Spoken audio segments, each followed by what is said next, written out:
everyone to the venue. This is a moment we look forward to.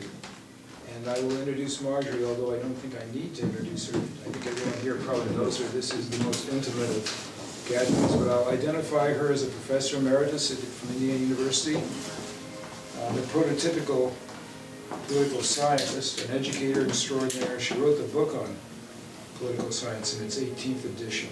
She's an astute observer of contemporary politics and commentator. And with that, I will turn the chair over to her. No shit. And I will sit and listen. Thank you very much. I appreciate it. Forgive me, I have some notes because I'm never sure that I'm going to remember everything, so I'm going to be able to take a peek at them.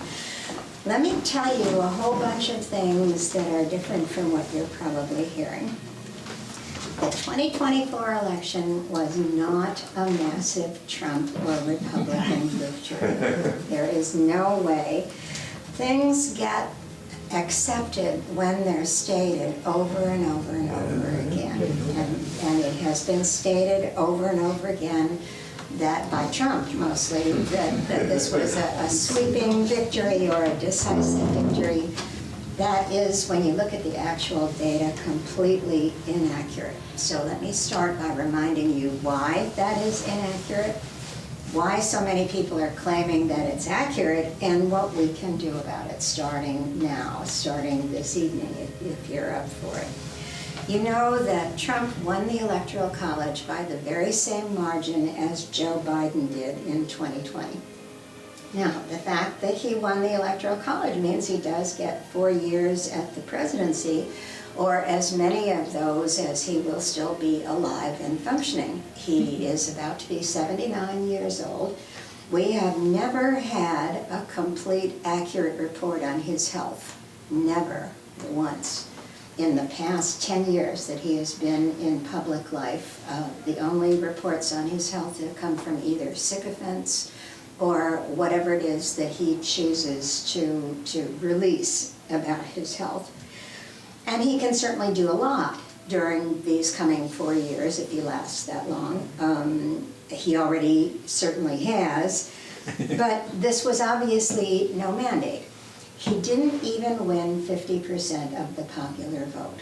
It's just important to keep repeating that because you'd think that it's at the very minimum requirement for a mandate would be 50% of the popular vote when you've only got 2 major candidates, you know. That was not the case. That popular vote consists of only 2/3 of the eligible voters in the United States. So in fact, Donald Trump won the votes of about 1/3 of the eligible voters. The main reason that most of these voters gave was economic. The prices were too high. That's accurate. It's also true, as you know, that across the industrialized world, our economy, in fact, has done better than many others. However, people, when they are buying their dozen eggs, are not thinking of, well, I'd be paying even more if I were in Germany. They're thinking about what they have to hand over right now. And the fact that inflation is not increasing as fast as it did previously is small comfort. What people are looking at is the price that they're paying now, and that's higher. Immigration was certainly a big issue, but only for Republicans. It was not a big issue more generally in the population. Now, Republicans did win the trifecta. They won control of the House of Representatives, control of the Senate, control of the White House. Their control is razor thin. It is no more advantageous in the Senate and the House than it is in the White House.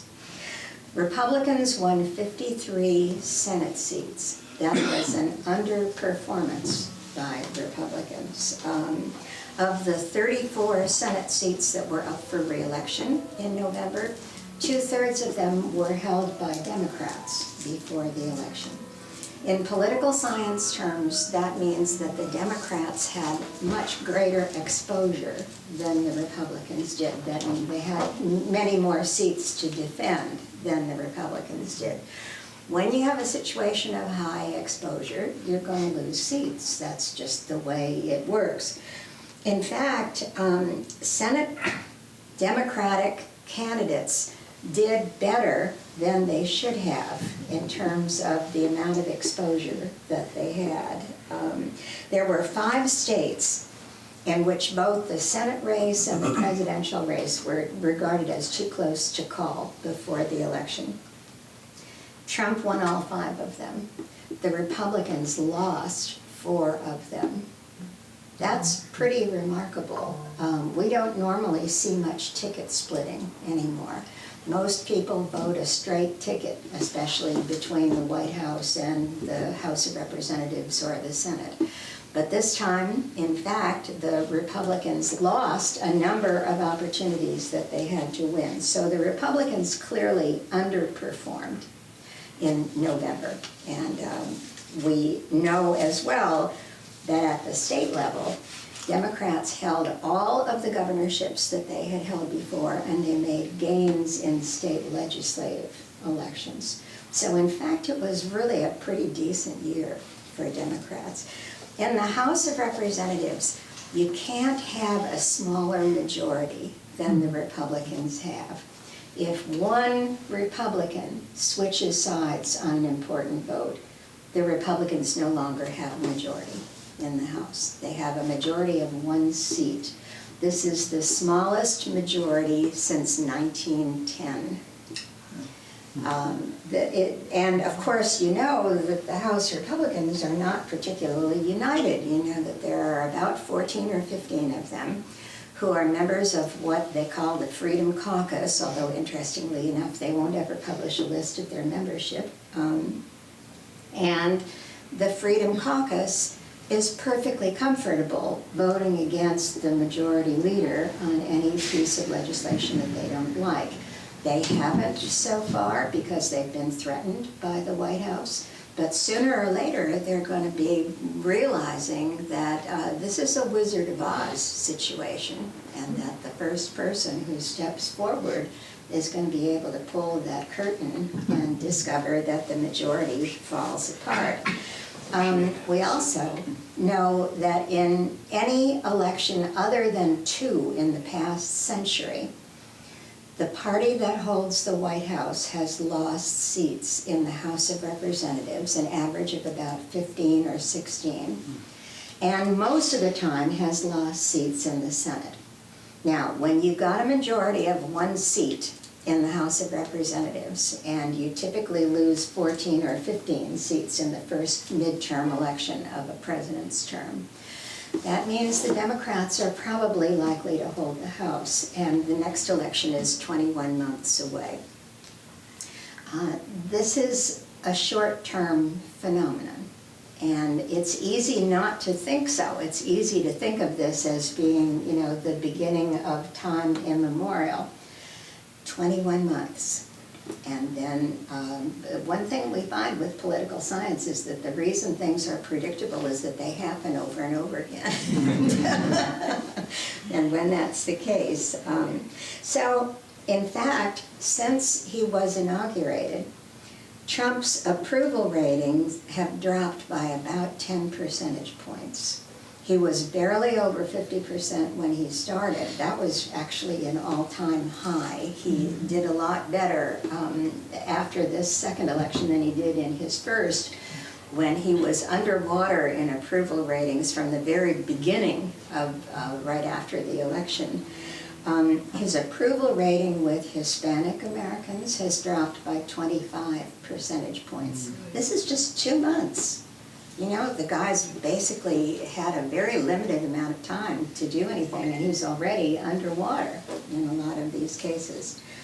That means that 2024, rather than being a tremendous victory for Republicans, was just another one of the 3 to 4% partisan swings that we've seen in virtually every election in the past 20 years. It's being treated differently because the president is very good at treating things differently. And what our job is to take a deep breath and look at the facts, not at the spin. Okay, what was notable about 2024? Probably the biggest story of the 2024 election was a real increase, it was real, in Republican support among white men who do not have a college degree. This is nothing new in American politics. This started under Ronald Reagan. It has been increasing steadily over the course of the past 40 years, so this shouldn't be a surprise. There was also a little increase in the proportion of support among white male of Hispanic origin and also of black males. Notice in all of these cases, these were males rather than all voters. The latter trend among blacks and Hispanics has also not been exactly new. It's new for a lot of people who don't follow politics very much. Lots of things are new if you don't really know anything. But in fact, the cultural conservatism of a number of black Americans and Hispanic Americans has been the main source of the Republican Party's appeal to them. But it's been limited to males in both of those groups. Now, trends like this can have an impact because our voter turnout is so abysmal. It is so comparatively low. If we were in Sweden, in Germany, in most nations in Europe, voter turnout in a federal election would be somewhere between about 75% and 80%. Our biggest turnout in recent years was 67%, and that was in 2020. Now, that's 2/3. You know, when the voter turnout is that low relative to other democracies, any small change is magnified in terms of what its consequences are, particularly when the presidential candidates were only 1.5 percentage points apart in their vote total. And we shouldn't be surprised that the Republicans are appealing on the issue of immigration, but it's also their source of greatest weakness, because there's a reason why there was a drop in presidential approval among Hispanics over the past 2 months. The very culturally conservative appeals that the Republicans have made to blacks and Hispanics, then once we actually get down to brass tacks and policies are put into effect, it's going to damage an awful lot of Hispanic Americans, and it is already. Okay, liberals seem to be hardwired to form their firing squad in a circle after a loss. The first thing that liberals are likely to do is to blame other liberals. And I think it's important to keep in mind that Kamala Harris ran a pretty professional campaign. She gave a remarkable performance in her one debate with Donald Trump. Her get out the vote operation was pretty well organized. She was vague on a lot of policies, but that is absolutely standard for a presidential campaign. The last thing you want to do is to tee off a whole lot of voters by giving specifics. We do have some evidence that race and gender played a role in her loss, and that has to do particularly, most likely, with foreign policy, with the notion of accepting a black woman as commander-in-chief. That maybe have been particularly difficult for some black men and Hispanic men. And it might have helped, too, if the Harris campaign had a longer time. She had only a little over 100 days. But it's hard to estimate what would have happened if Biden had withdrawn either earlier or had not run at all. First of all, Harris would have to have run in primaries and caucuses, and she might not have won those primaries and caucuses. And if she didn't, it might have produced a candidate who was objectively stronger, but it also would have produced a candidate who had defeated a candidate who is part of the group that is the single most loyal part of the Democratic coalition and who was the sitting vice president.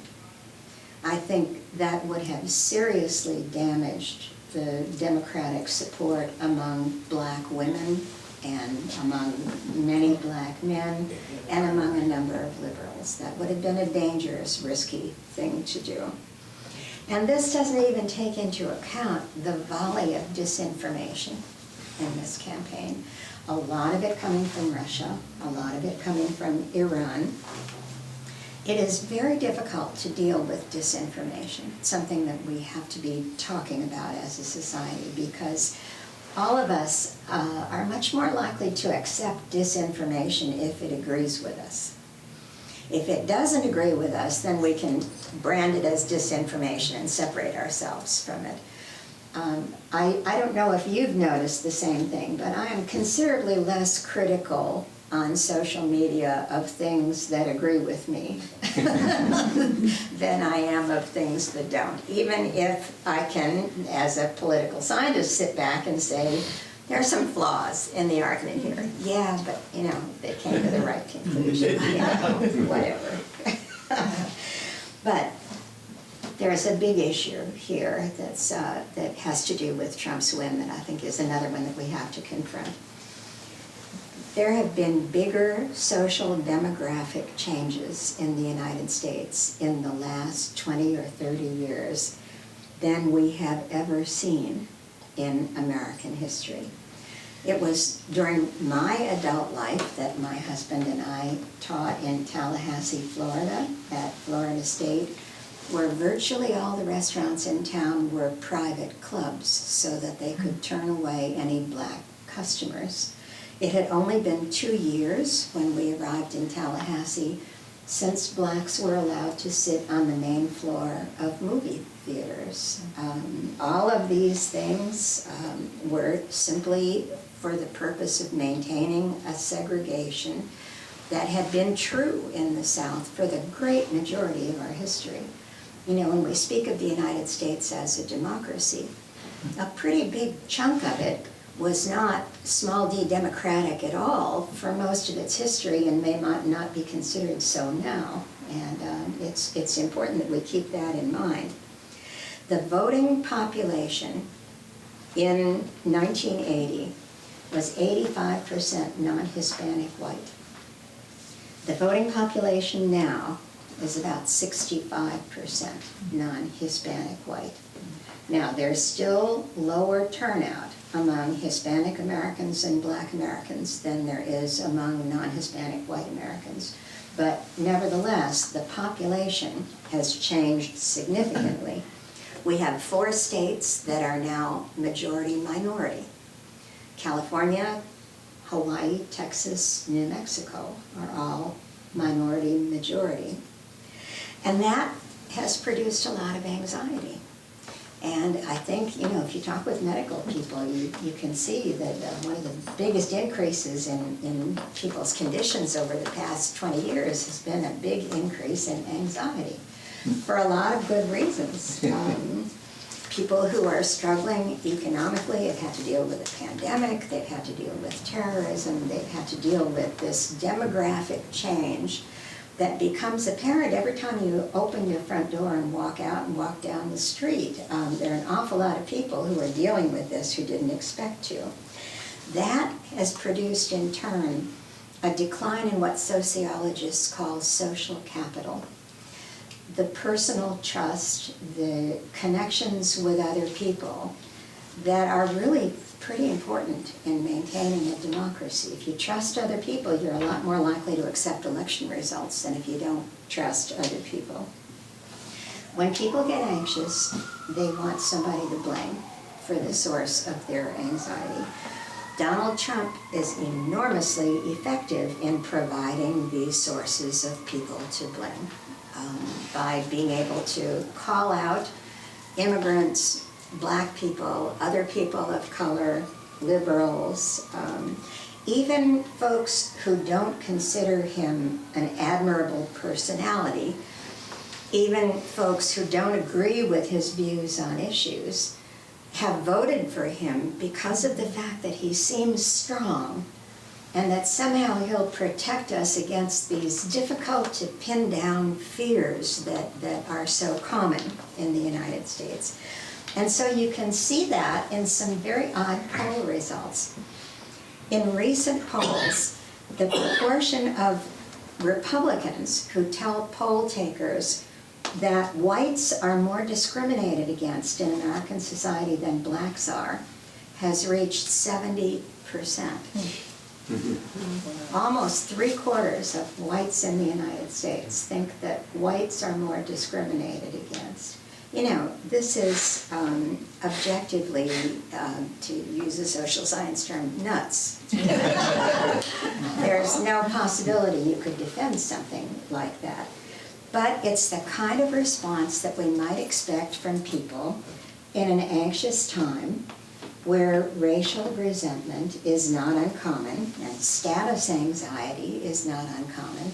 And we have a political leader who is overtly encouraging them, who is using those terms explicitly, and therefore the psychologists call it disinhibiting the rest of us. The things that we know are not really terribly good to say.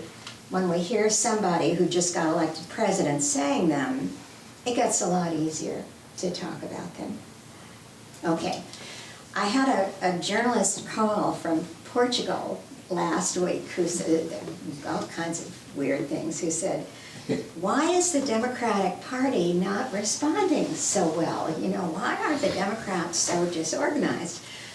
And I had to give her the sort of 5 or probably 10 or 15 or God knows how long version of how American democracy works differently from other democratic nations.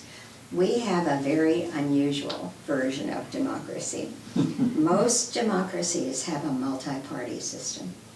In most democracies, there are several specialized political parties.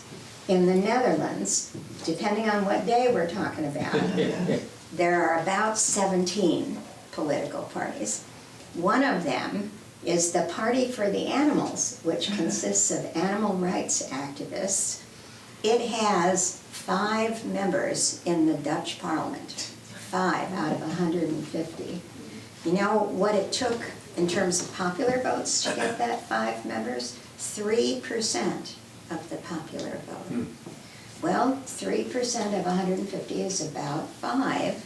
And in democracies such as the Netherlands, any party gets about the same amount of representatives in its Congress as it got as a percentage of the popular vote. The Dutch are a bit extreme in this case, but they are much more common than we are. If we had an election system like that, it wouldn't be that hard for there to be a Party for the Animals and for it to generate a pretty quick response to Trump's proposals about what to do about public policy.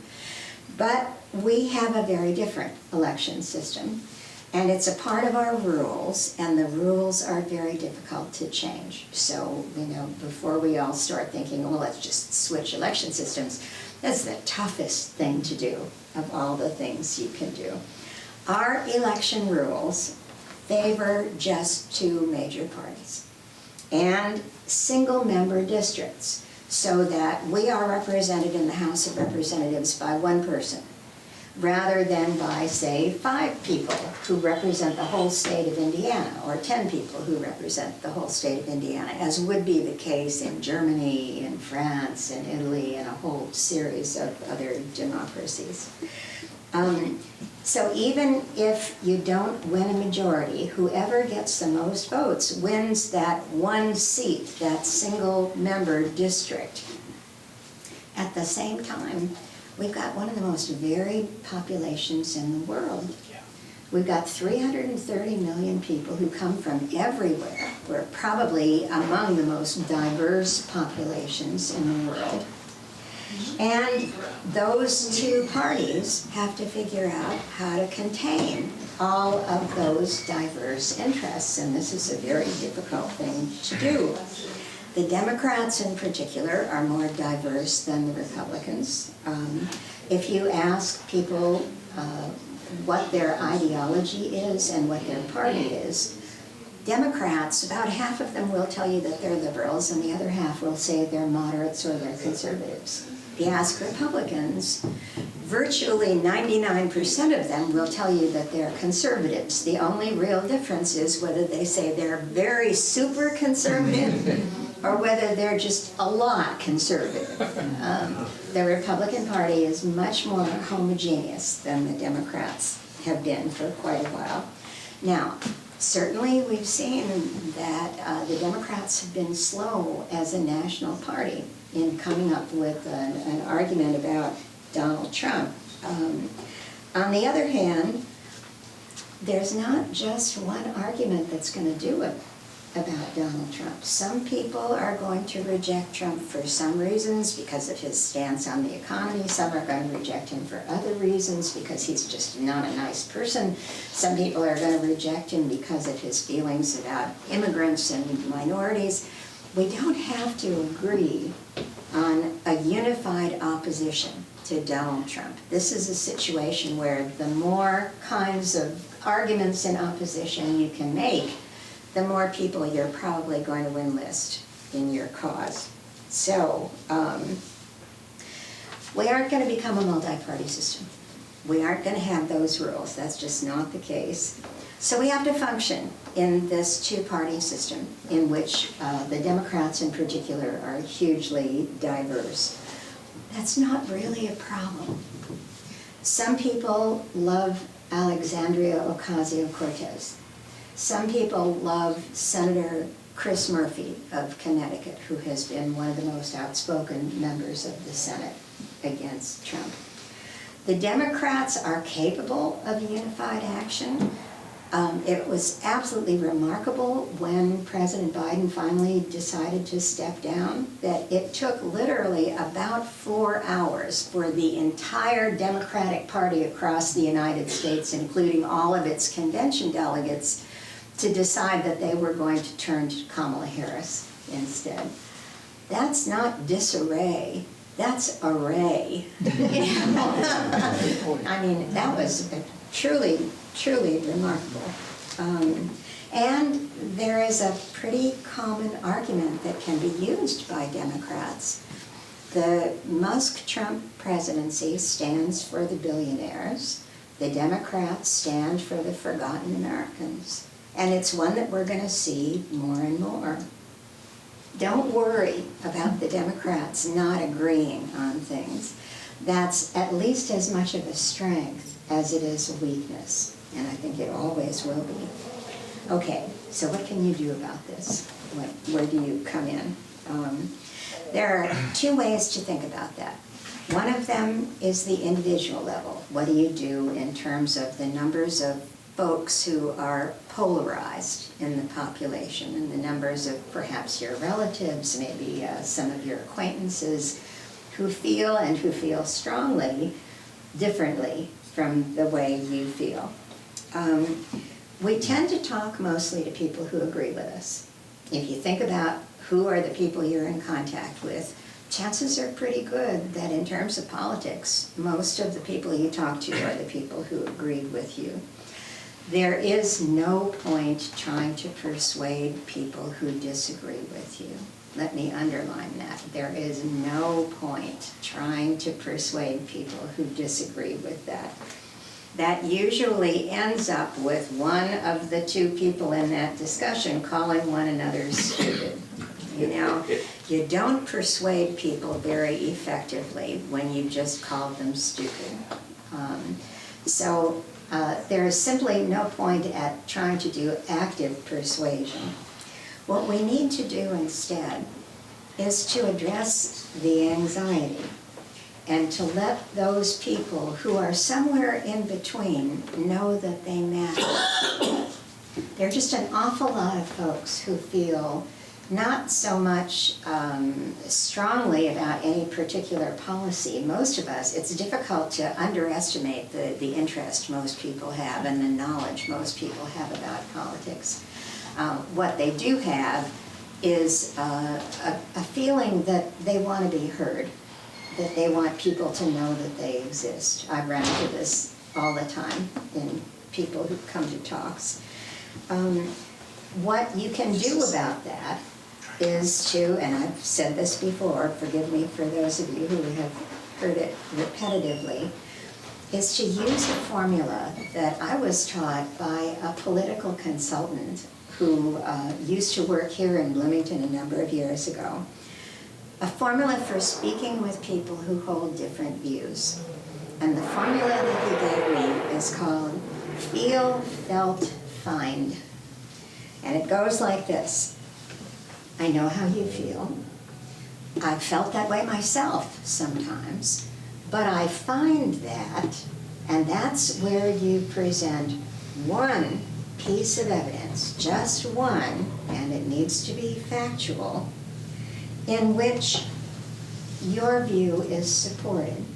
So basically the idea here is to encourage people to communicate to you why they think the way they do.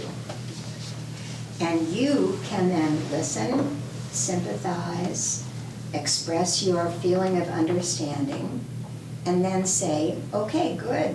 For me, I find, and then let that sit.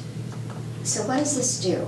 It's nearly as satisfying as basically being able to say, you jerk, how could any normal person possibly think that way, You can do that, just do it at home, talk to your pillow, I do this all the time, it's for anybody who has grandchildren, you learn to say a lot of things quietly rather than in front of other people. And the thing that it accomplishes is that sometimes people can be surprised at what's coming out of their own mouths. It forces the people you're talking to state their assumptions, to state why it is that they feel the way they do. They may be a bit startled by discovering that, well, maybe they actually can say that they actually don't feel comfortable with black people. Let them sit with that. Let them come to terms with that.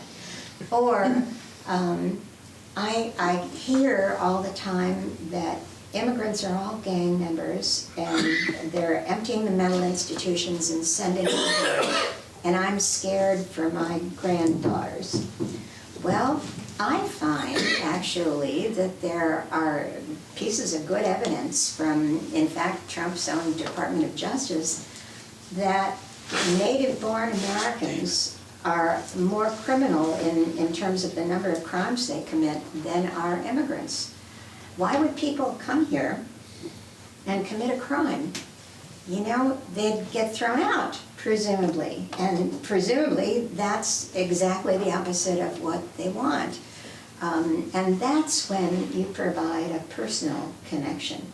I remember so-and-so who lived near my parents in Chicago, who arrived here from El Salvador and bought a grocery store and worked so hard.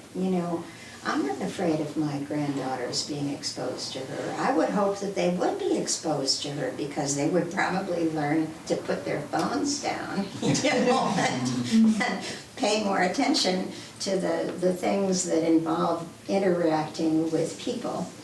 These personal stories, on the one hand, and these exchanges of information can make a difference. They're not going to convince most people. You're not going to persuade most of the people you talk to. That's okay. It's not our job to change the world. It's our job to make a difference wherever we can. And that involves just talking where we can to people who don't yell at us. When you feel that the atmosphere has become heated, the easiest thing to do is to say, I understand that we differ. Your feelings do not lead me to dislike you. I value you. I think that you are an important person, even if you disagree with me. That's one of the things I love about living in a small d democracy, that you can say whatever you please and I can see whatever we please, and we can both still care about each other. But we don't have to form sides and be apart from one another as a result of that. The next pathway is working at the community level, and that is perhaps at least as important. And for that, I'd suggest a different approach. When we're talking not to a friend or a relative who disagrees, but to the community as a whole, during the past 2 months, we know that it is factual that Trump has laid waste to the federal government, that he has done so using Elon Musk as a shield so that he can eventually get rid of Elon Musk and blame him for the damage that's been done. So what can we do about that? First of all, we cannot panic. It's in the job description of journalists to cover the startling rather than the routine. A good chunk of what Trump has said and Musk has said has not happened. It's just been threatened, and court decisions have stopped it, or the court decisions have reversed it, or these folks have reversed themselves because they've discovered that in fact they fired people who were the only folks who knew how to operate whatever it was that they needed to operate in that particular area. The results of what Trump and Musk have done so far are much more modest than they've been portrayed. Trump is obviously not going to complain about that because he doesn't care about results. He's not interested in policies. What he wants is attention. He wants to be the focus of everybody's attention, and the way he does that is by causing chaos. It's not by producing results. It's by producing so much uncertainty and so much lunacy that people keep looking to him to see what's going to happen next. He's had the tremendous advantage of having skill at generating media coverage during this time. He's had a lot of practice at it. You know, guy's a real estate developer. He's been doing this for decades. He knows how to attract cameras. He knows how to get people to pay attention to him. When you pay attention to him, then he's happy. He doesn't care why you pay attention to him. He doesn't care if you pay attention to him because he's cut the federal budget or not. He doesn't care if you pay attention to him because he's put a gold toilet on Capitol Hill. He just wants the attention. The administration has the advantage that it can talk a lot to media. But in fact, the courts are still there. They're just slow. They have to be slow. You can't just run around issuing rulings in a matter of 5 minutes. The courts will act. Trump did appoint a number of judges. Biden appointed more judges than Trump did.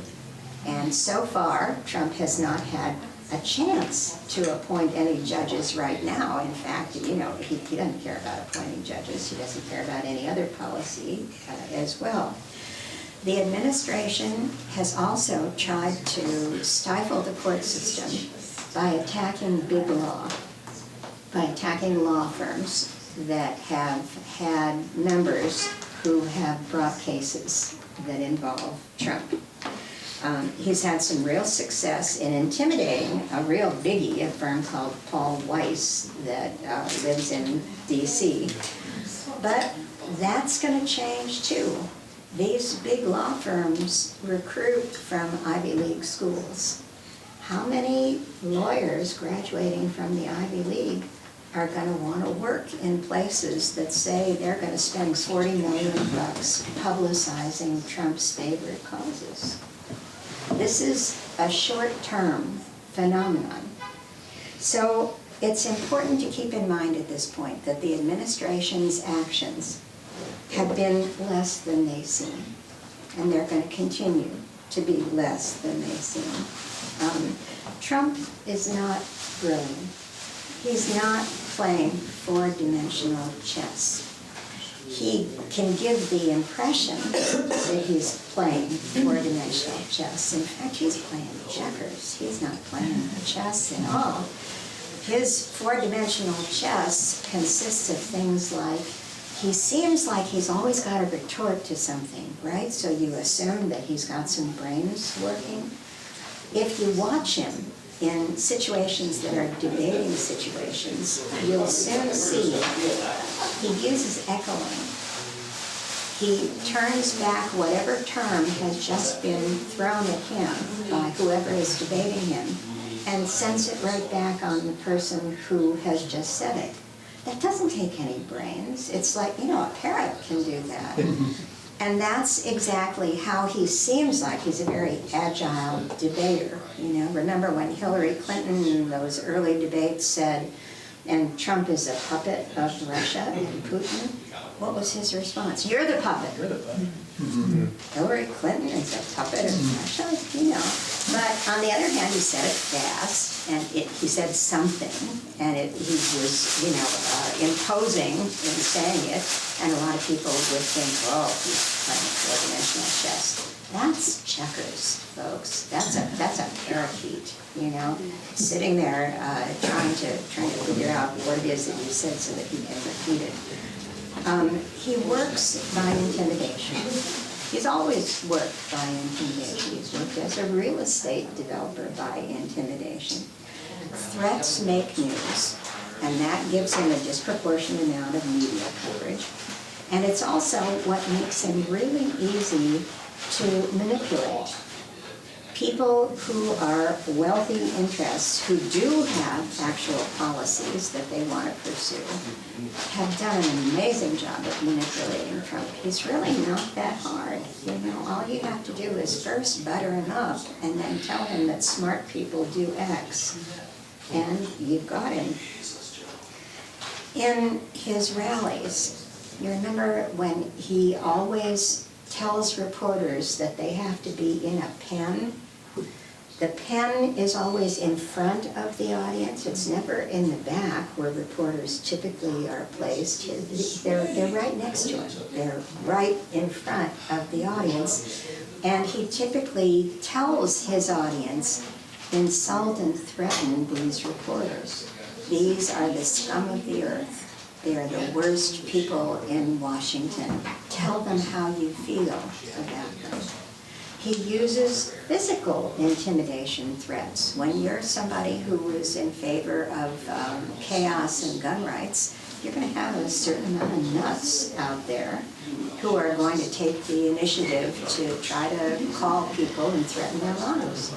That's happened to quite a few people in Washington, and people don't speak about it because they don't want to encourage any more of it by indicating that they took note of it and that therefore they're complaining about it. He does the same with Congress. Most Republicans in the House and the Senate are not Trumpies. They would be delighted if he disappeared tomorrow. He is a real pain in the butt to Republicans in Congress because he has a base in their districts who take the wildest possible stands and put pressure on Republican members of the House and the Senate to do the same thing. Well, they can do that in their districts, but they look like complete fools when they do so in Washington, and they're aware of that. What Trump has been able to do is to tell these representatives, if you don't follow my party line 100%, I will tell people in your district that I hate you, and you will lose the Republican primary. And if you lose the Republican primary, you won't go back to Washington because first you got to win a primary in order to win the general election. The Republican base is a majority of the Republican primary voters. It is not a majority of the American electorate. It is a minority of the American electorate. But it has been able to control Republican primaries First, because they are even lower turnout than federal elections are. The average turnout in a primary is somewhere between 20 and 25%, and sometimes it's 5 to 10%. So the base is essentially the only folks who vote in Republican primaries. If people get out the vote in primaries, in addition to the general election, that ability that Trump has to intimidate Republicans in Congress will disappear. The low voter turnout is a very serious problem because it greatly enhances the views and the influence of weird minorities. But most of all, and the point that I most want to make to you is democracy is a long game.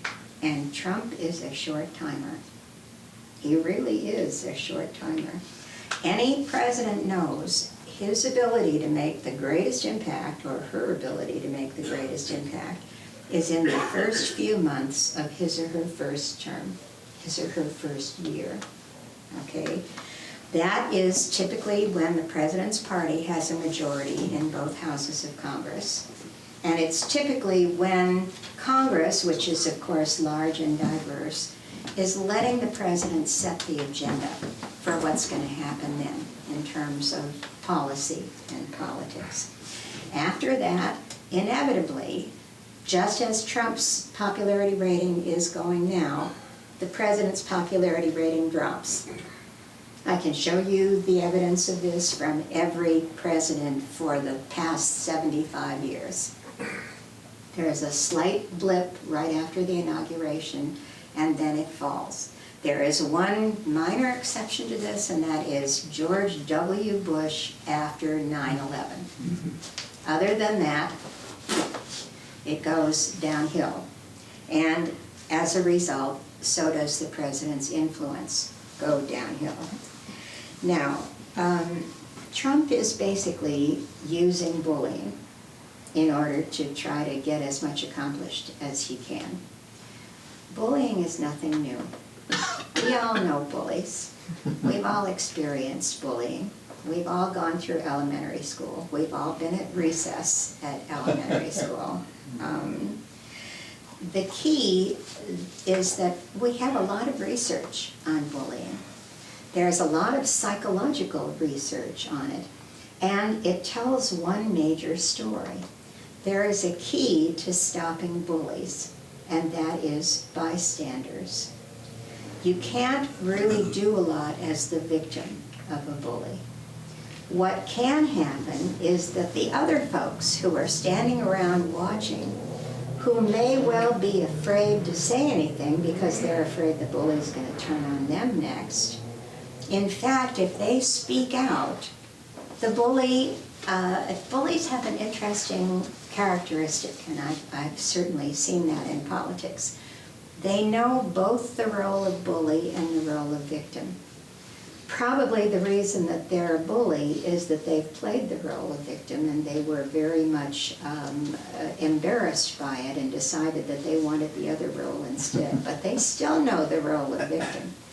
And if the bystanders say, no, that isn't happening, they start to turn into victims. Bystanders are us.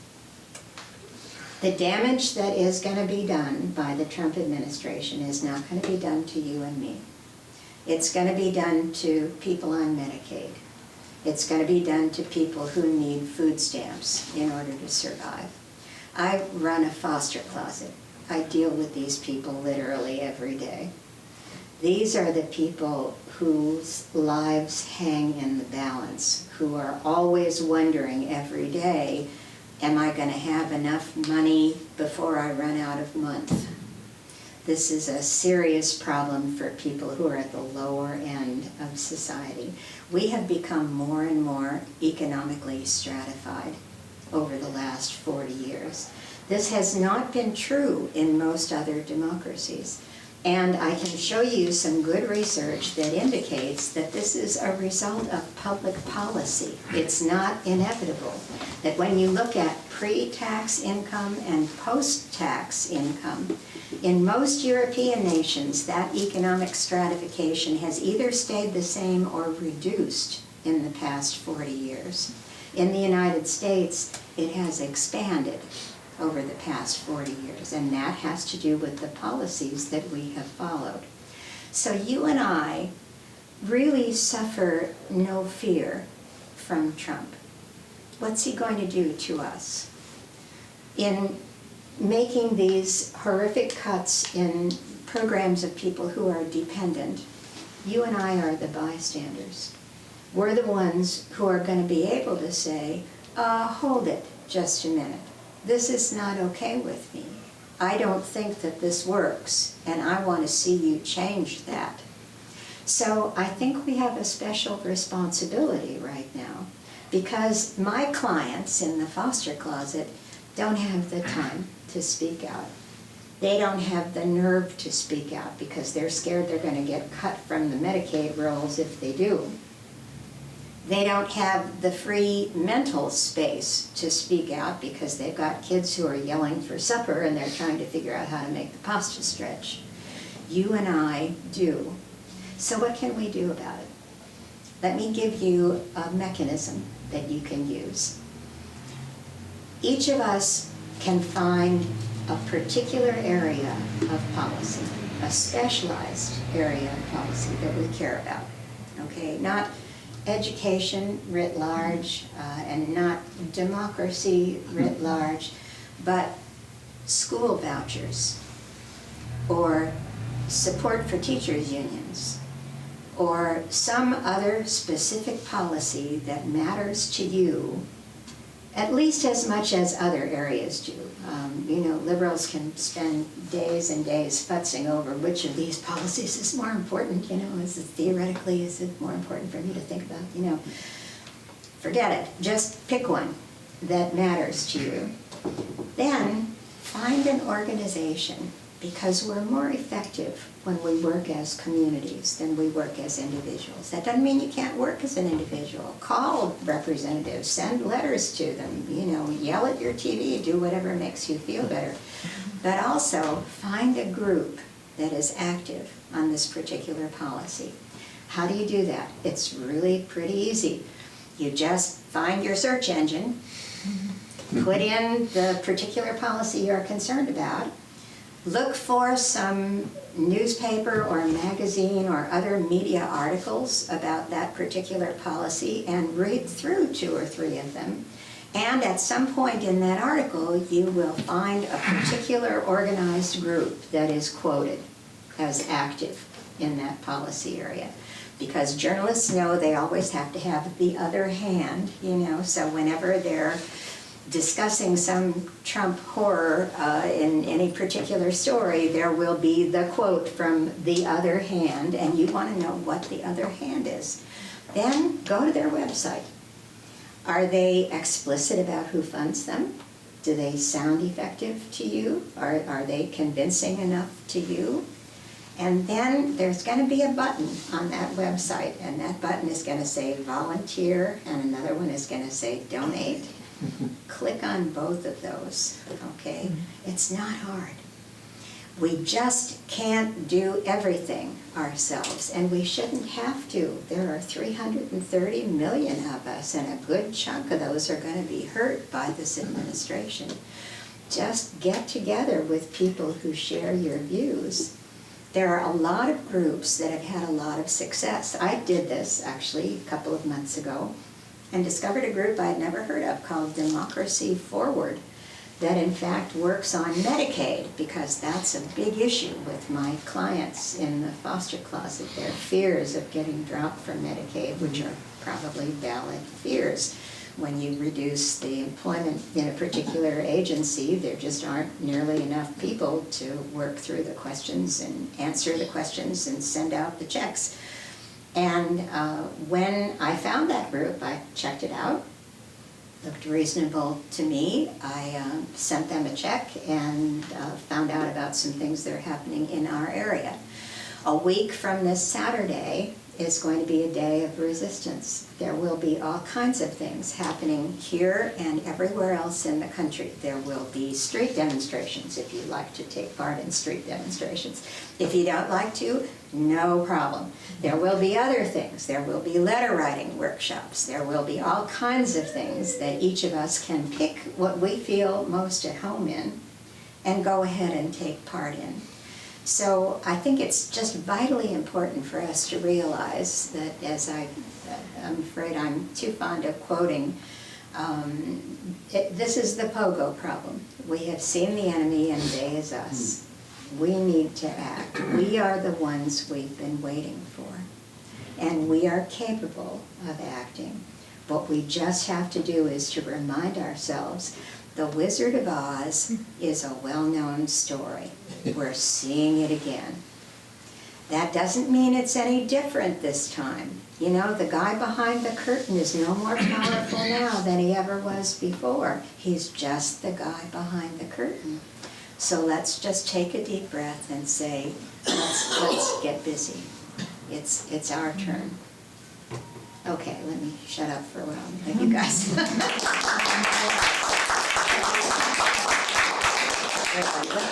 What would you like to say? Bruce?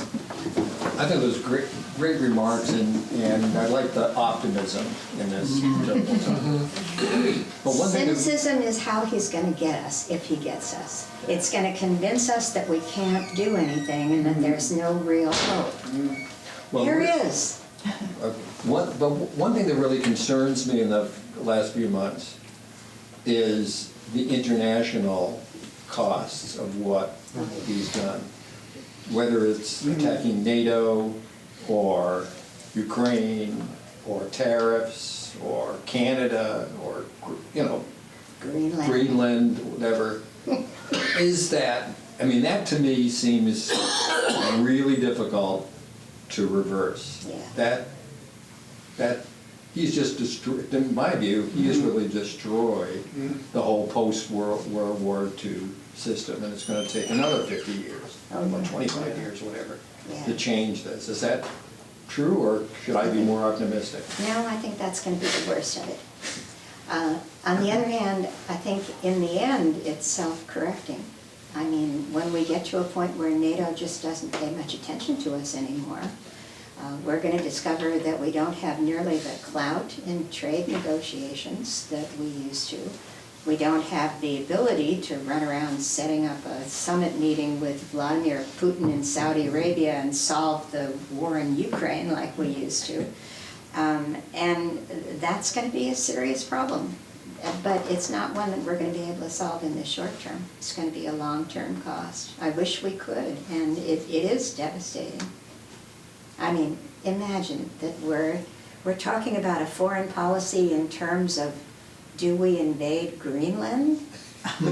And is Trudeau a former governor of Canada? This is batshit crazy. You know, and what we have to do is to just start saying, you know, folks, this is batshit crazy, rather than, oh, there must be some fourth chess dimension out there where, you know, if you move Greenland around. It's not. Marjorie, didn't Biden reverse a lot of what he did with NATO and everything, and very quickly things got more normalized internationally? Yeah, it's let's hope that that can happen again. I think that there are an awful lot of people around the world who realize that Trump doesn't speak for an awful lot of Americans. I think so too. You know, it's just this is something where so many people assume what Trump says, which is that everybody listens to him. You know, the folks in France and Germany and Italy aren't that dumb. No. But it's real damage. And there's going to be a lot of real damage, but that doesn't mean it's going to be permanent. We're going to be able to reverse it, and I can't wait to start. It took so many years to develop something, let's say, like USAID, and he's destroying it so quickly. It seems like it's going to take many years to put it back together, if ever. I do worry about that as well, but on the other hand, those people who ran USAID for all those years, God willing, they're still here. And, there is still institutional knowledge out there. It's been escorted out the building by the Trump folks, but it can be escorted back in the Where will building. they be in 4 years? Plus the foreign people that were all employed in these different organizations. Yeah. They're going to be doing something else in 4 years, and I worry more about Vance, I think maybe worse than Trump. Yeah, although I suspect we aren't going to get Vance. One of the things that I think is so interesting about Trump is that I call him a short timer because he is physiologically incapable of naming a successor because he can't share the spotlight. And he is also not capable of having his aura shine onto anybody else. Most of the people Trump endorses are people he already knows are going to win. I mean, that's the case with most endorsements. Most politicians are smart enough to know that, if you bump up your endorsement rate, success rate, that 95% of the people I endorsed won. Well, of course, if you only endorse people who are going to win, you get a very high rate of success. But when Trump has made endorsements in close races, he's lost as many as he's won. I mean, anybody remember Herschel Walker? Mehmet Oz? And he doesn't have the capability of extending out into somebody like Vance. And you notice whenever Vance has made rookie mistakes, and Vance has made a lot of them because he just hadn't been in public life that long, he hasn't had that much experience, Trump has immediately distanced himself. I can think of several recent occasions in which Vance has said something stupid and somebody has turned to Trump and he's basically said, no, next question. He has no interest in defending anybody other than himself. I mean, I think that the only reason he's shown a fair amount of favoritism toward his youngest son is because the kid isn't going to be old enough to run for president until Trump is dead, we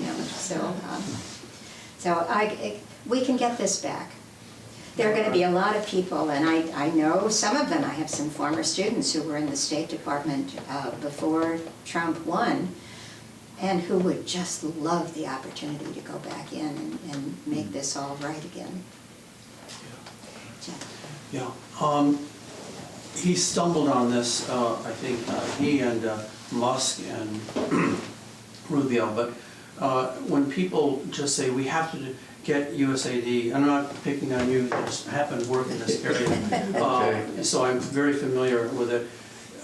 There's the humanitarian part of USAID, as you know, like the IU Medical School Kenya program, helping 127,000 patients with AIDS, 700 Kenyan people, all USAID funded. Then, some would say, more left of the party would say, the CIA slush fund, which was dealing with Orban in Hungary. I'm no fan of Orban, but he's a democratically elected person, and we're funding the opposition newspaper and funding opposition parties and all that. And that's not to pass judgment on whether that's good or bad, but they should be separated. They're two distinct programs. So that's an example where we can do some introspection in a normal situation, but this isn't normal. They're busting things up first and then doing the assessment, where they should be doing the assessment and then making the recommendations. But there are some things that actually can be improved, and that's a systems fix. Just separate the two so you never have someone like Orban calling his buddy Elon and saying, hey, USAID is the enemy here and not me, and then they're confused or not confused in the White House about what's actually going on, let's say, in Kenya or Malawi or Tanzania. So I only mention that because when we sometimes, and same with the immigration thing, not to give that another case, but I do feel I just feel sometimes a bit of introspection. I'm not in favor of the circular firing squad, but I also feel like they did this Pod America for hours and hours and hours, and not one person who was interviewed could think of one thing they would have done differently. And I just don't think that's realistic either. Introspection occasionally is appropriate. Yeah. I agree. I think that hopefully, in the future, things will come back together again and there will be some improvement. There will be, it can lead to some improvement. In the now, Trump operates with the power of emotion. From the power, he just incites emotion. And there's a lot of power in that. And with the whole world engaged now with our internet and all, and we are becoming not a pariah, but we're not the most popular country. And with nuclear possibilities and all, and as fast as he is operating right now, if he angers the wrong leader of the wrong nation who has a finger on the potential, but there's a lot at stake right now that I do think is different from the past. Just because of our progress, technologically and all. Plus, the way he operates is he's like water. You cannot, he moves like water. He lies all the time. You can count on it. People still buy it. He's really formidable. And I'm not, intellectually, I'm not saying he's brilliant, but he's sly. He's so sly. Yeah. And he wields a lot of power that way. And it is fear-provoking. He does during his lifetime. Yeah, And good he's point. 79. Good point. Going to be 79. Good point, yeah. This is a short-term phenomenon. It's just, he's sui generis. I don't have the occasion to use that term very often. He's unique. That was a Yeah. better word. Yes. And it's very important to not panic. Yes, there are nuclear buttons all around there. Trump isn't going to use one. That would end the show, and he's got to keep the show going. I'm not concerned he will. Yeah, it's just, I think it's just very easy to get panicked by Trump. And I think that's exactly what he's hoping for. Because the more panicked we are, the more he gets to step into the spotlight. And he doesn't care what to do with the spotlight. As you said, he's like water. He could just as soon invade Greenland as he could invade the Panama Canal. It's surprising he hasn't said anything about Antarctica yet. None of the specifics matter. All that really matters is just keeping enough balls in the air so that the rest of us are like, oh, where they're going to fall down. Take your eyes off the balls. Don't watch the news. I don't watch the news. The news is going to tell me what's shocking. What's shocking is that democratic institutions are being attacked. I don't care about what specific it is as to what he's done yesterday. That's trivial. It's important for us to maintain ourselves as instruments of action. Anything that gets in the way of that, we just simply have to put aside and say, yeah, I could easily get hysterical over whatever thing he did yesterday. But what's the point? I know he did something horrifying yesterday. I don't know what specifically it is, and I don't care. All I care about is making sure that this particular area that I'm concerned about, I'm going to be as active as I can in. Don't overestimate him. I think one of the most sensible things I've ever heard about Trump is that his superpower is the ability to convince people that he has superpowers. This is the Wizard of Oz. It really is. He's really good at it. And we know how the Wizard of Oz ended, so we know that, in the end, the emperor did have no clothes. But we haven't seen the end of Trump yet. We will. He's going to have didn't he just yesterday come out with an executive order that to vote in a federal election, you're gonna have to prove your citizenship. Yeah. So how many people can't find or don't know where to get a copy of a birth certificate? Yeah, they know that. Yeah. Don't worry about it. Most of what he's doing is either unconstitutional or it's close.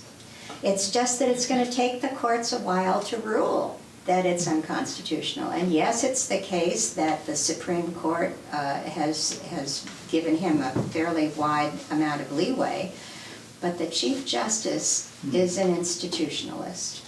He knows that the court doesn't have any soldiers, that all it has is its legitimacy. And if he does something that is blindly partisan or is perceived that way, he would be the beginning of the court's decline. He would have been the shepherd of the end of the Supreme Court as an independent institution. If it's unconstitutional, it's not going to be made constitutional even by a partisan Supreme Court. And, you know, Amy Coney Barrett and the Supreme Court's Chief Justice both know that. Do you think the Democrats in the states are doing enough or can do enough to protect next fall's elections? You know, Democrats are counting on what you started your talk with, that the out party always picks up a lot of seats on off-year elections. Well, right now, the Republican Party nationally and in its 50 states are doing everything they can to blunt that dynamic. They want to, well, one mentioned, put a new law that you must be able to prove your citizenship. States are passing those laws. The ALEC Commission is helping them write these laws all over the country. And you know Do the what? Democrats have enough, fortitude to stand up to that? Yeah. The out party does its best every year to hit the midterm elections. It's just, this is nothing new. One of the things that I think is most interesting about the change that occurred in the voter ID struggle was that when these laws started appearing through the American Legislative Exchange Council, or ALEC, to require some form of either photo ID or specified photo ID, in which in some states a hunter's license is an okay specified ID, but a student identification is not. Initially the courts were pretty much convinced that this was reasonable.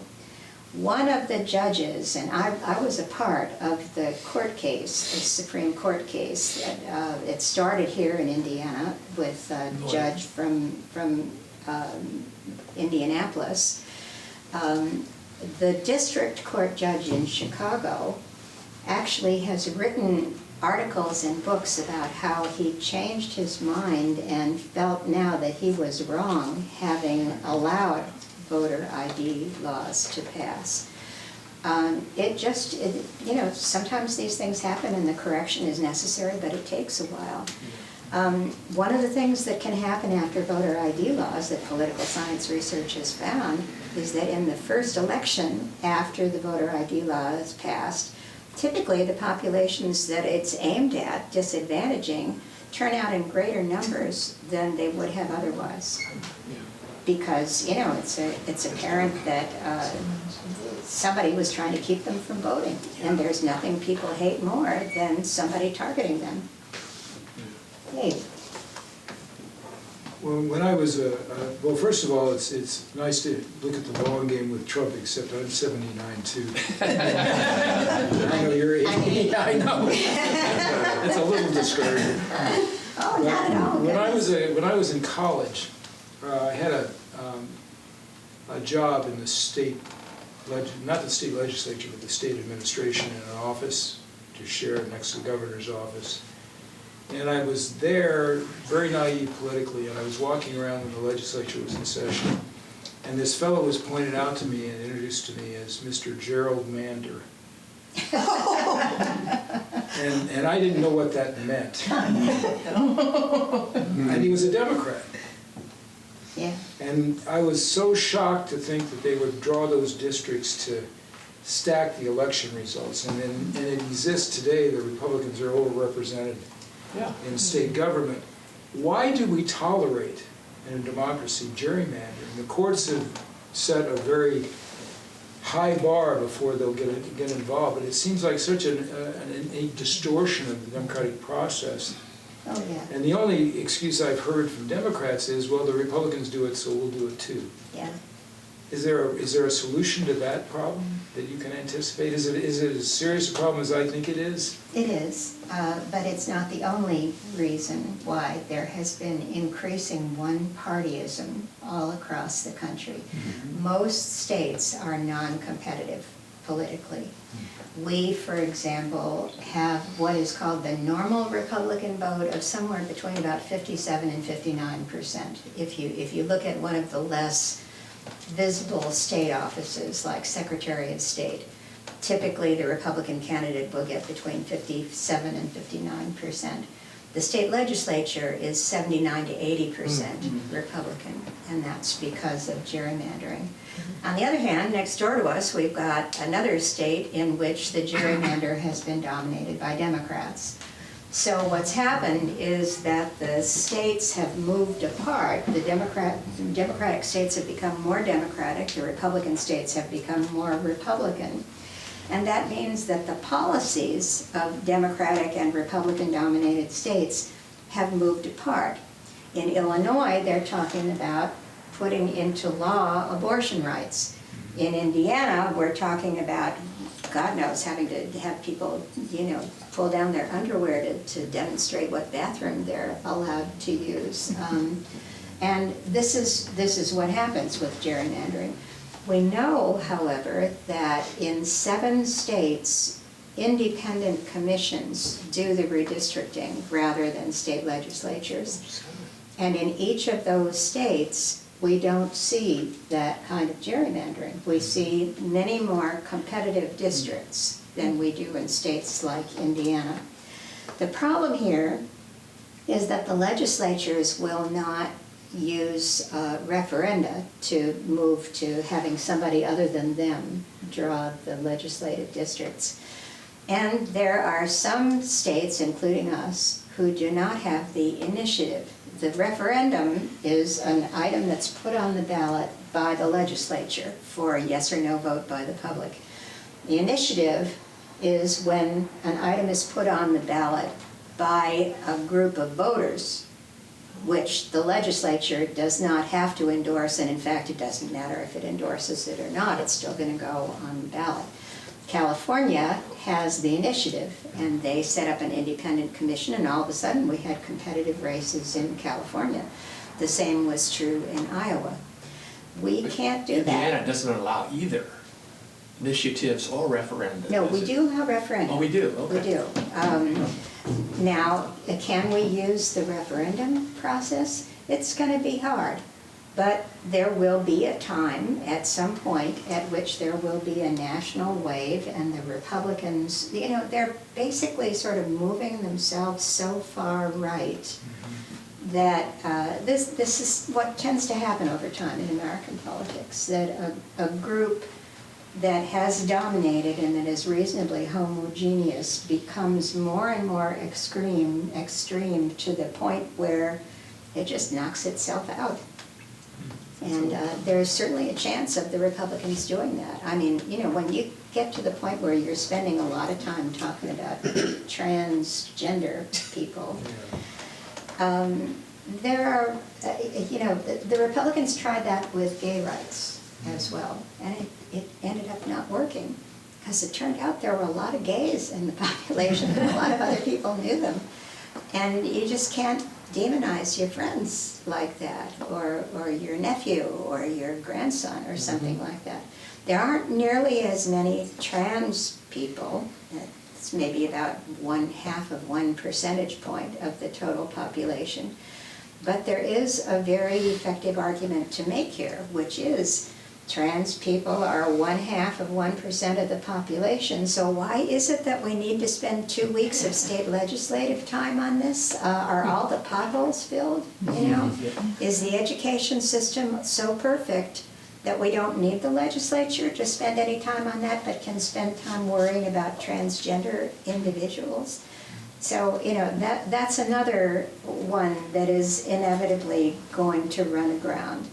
These kinds of issues are typically generated by organized interests that are headed by people whose salaries are paid by the contributions that the group receives. There was a group called Advance America, headed by a guy named Eric Miller, who managed to do that for years until he just sort of ran out of issues, you know. I mean, how many things can you scare people about? You know, I mean, are we going to worry about people who are furries, you know,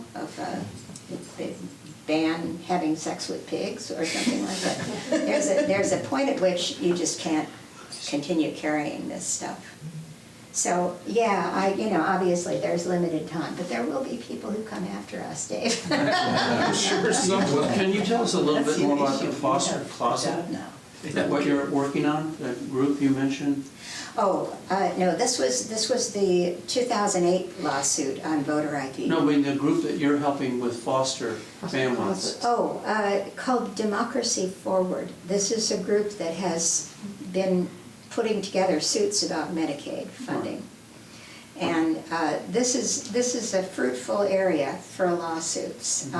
What the Trump administration is doing is it's trying to scare the bejesus out of big law firms so that they won't bring these suits. But, you know, we produce so many lawyers in this country.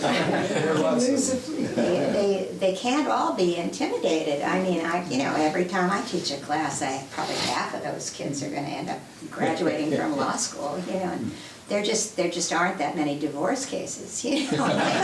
They got to do something. You know? You're helping foster families, though? Is that what you said earlier? Foster families that you're helping? Yeah, I run a foster closet. Could you tell us a little bit more about that? Oh, sure. Yeah, thank you.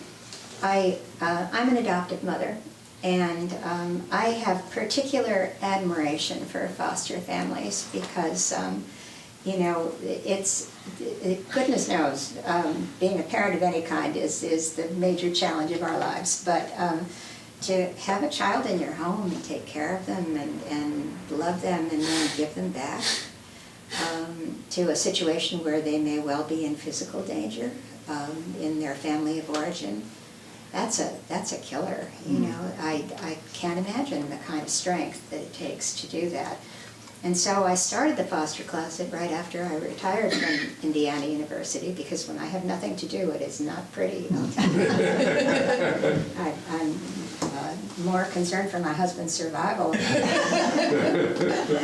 And I soon discovered that although there were a lot of foster families who were in need, the people who were really in greatest need were what they call kinship placements. There are so many children who are being raised off and on by their grandparents, by their great aunt, by their, the one that I just ran into yesterday from Mitchell, who's being raised by her great grandparents, who, you know, maybe 35 years old. I don't know these things together. But these are people who have enormous need, and so what I do is that people give me gently used clothing and toys and books and baby equipment, and we all have tons of them. I have huge amounts of donations coming in.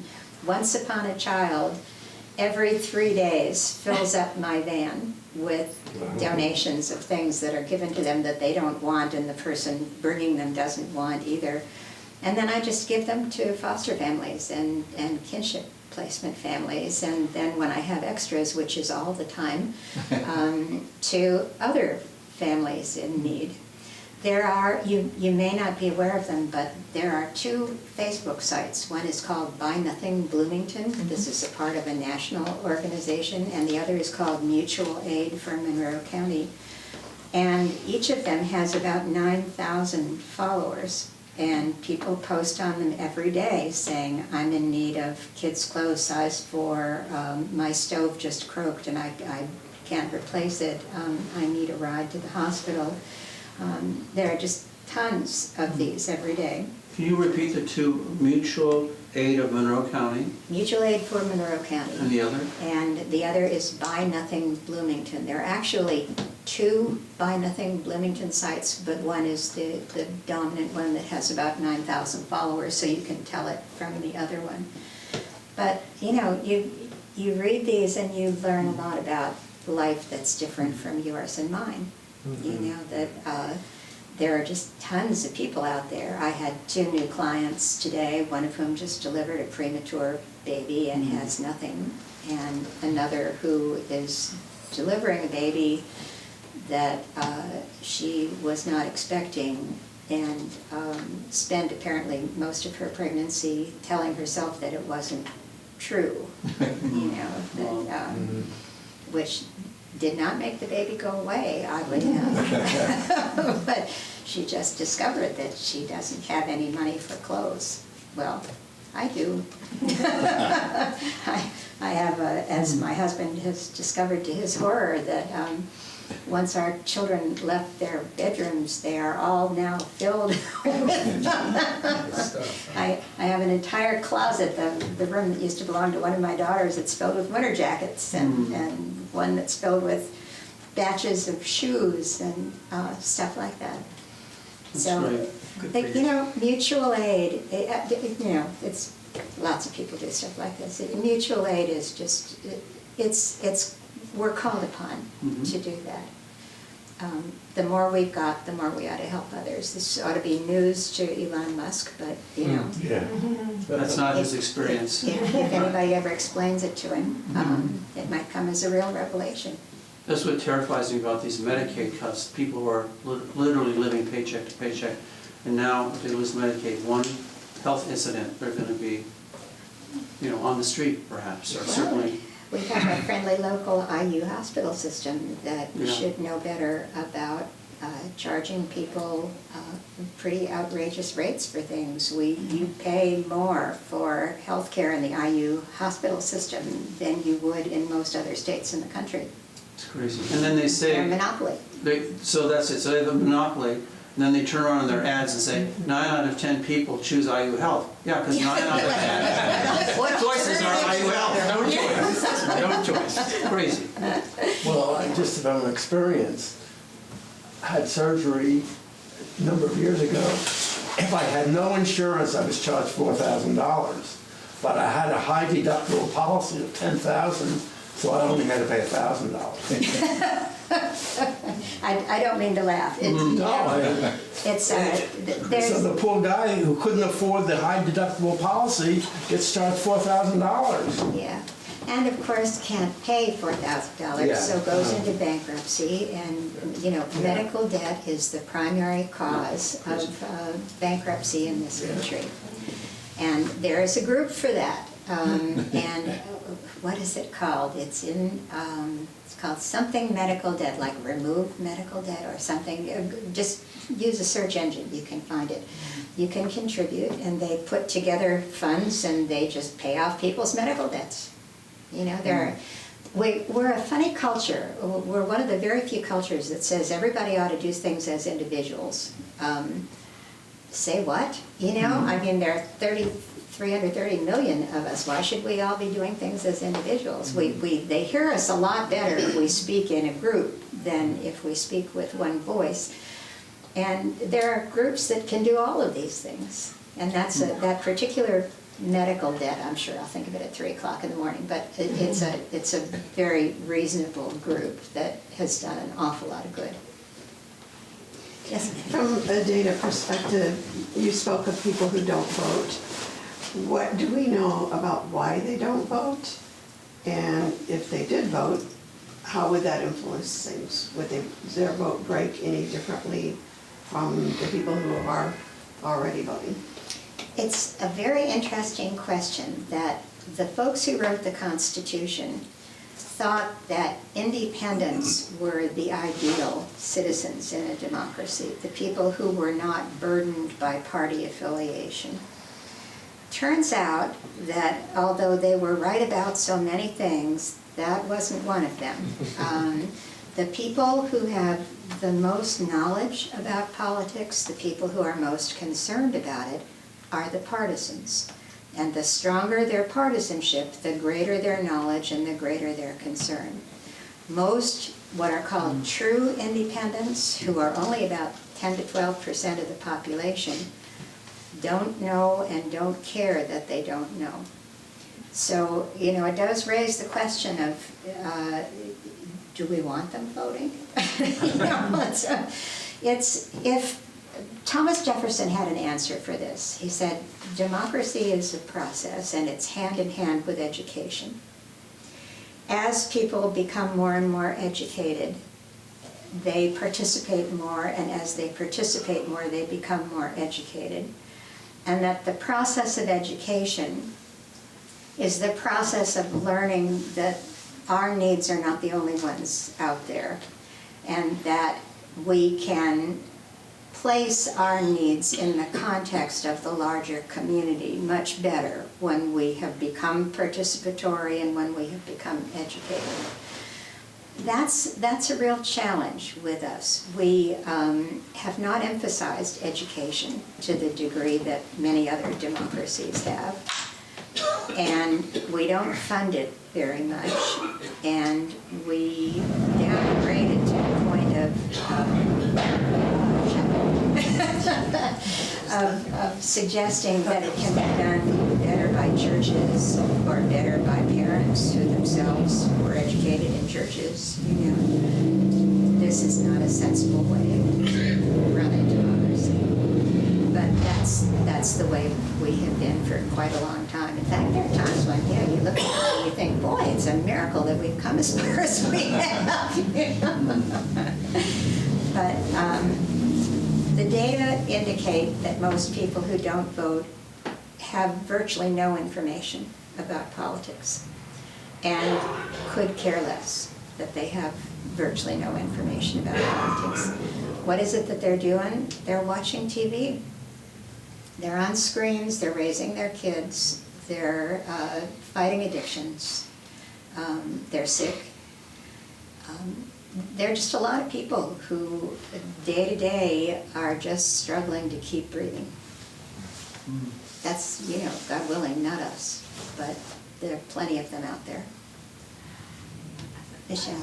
Could you just quickly go through the people closest to Trump and just talk about their character, archetype, or role in who they are? Like, I'm very curious about Steve Miller. Oh, yes. He's, how much we have to worry about him. There And are what you not, think is gonna happen to Vance and the others that are around. there are not a lot of people close to Trump. Trump really doesn't have much in the way of friends. He is a very transactional person.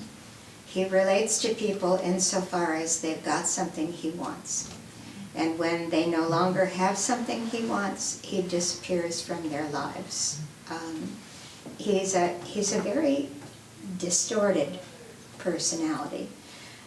He's really not even apparently terribly close to his own family. As you know, you can certainly see from his wife. I mean, so at the moment, you know, we'd have to talk about it right now, who's close to Trump. And probably the closest person to Trump is Musk. I don't think Vance is close to him at all.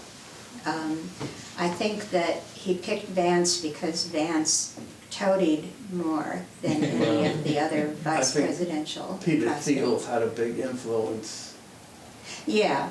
Peter Thiel is a multi-billionaire who basically funded J.D. Vance in his campaign for the Senate from Ohio. And Thiel is he's sort of verging on the libertarian.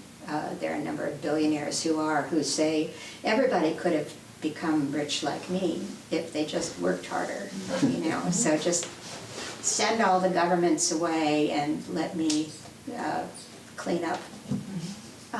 Musk is the person of choice right at the moment because Trump can use him as a way to create maximum chaos and then be disavowed.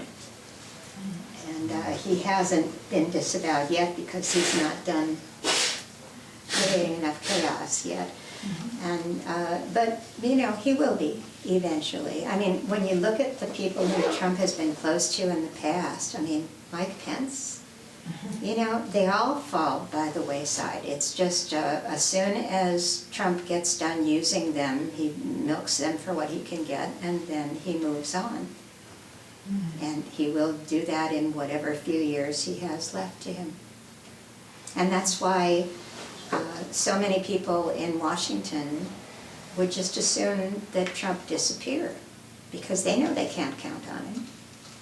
You know, he helped to, well, he took part in quietly an immigration compromise before the election. And then he got criticized for it by a few people, and he turned around and said, we've got to stop this bill. Well, he left hanging out to dry all the people who had voted the way he told them to the first time. They know that he'll do that again whenever he has the opportunity, because he's all he's interested in is his own survival. So I wish I could tell you what the influences are on Donald Trump. The influences on Donald Trump are Donald Trump. And probably his father, his late father, who, by the way, was already in dementia by the time he was Donald Trump's age. Nice meeting you. You know, there's some possible evidence of that in Trump now. We may be seeing that. We have had Marjorie standing here for an hour and a half.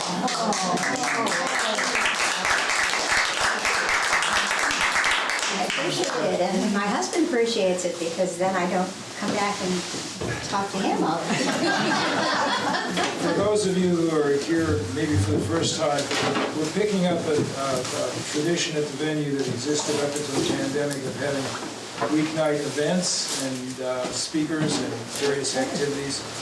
And Marjorie has certainly set the bar high for the first post-pandemic presentation. So we'll hear more about that. Thanks to you. Thank you. Yeah.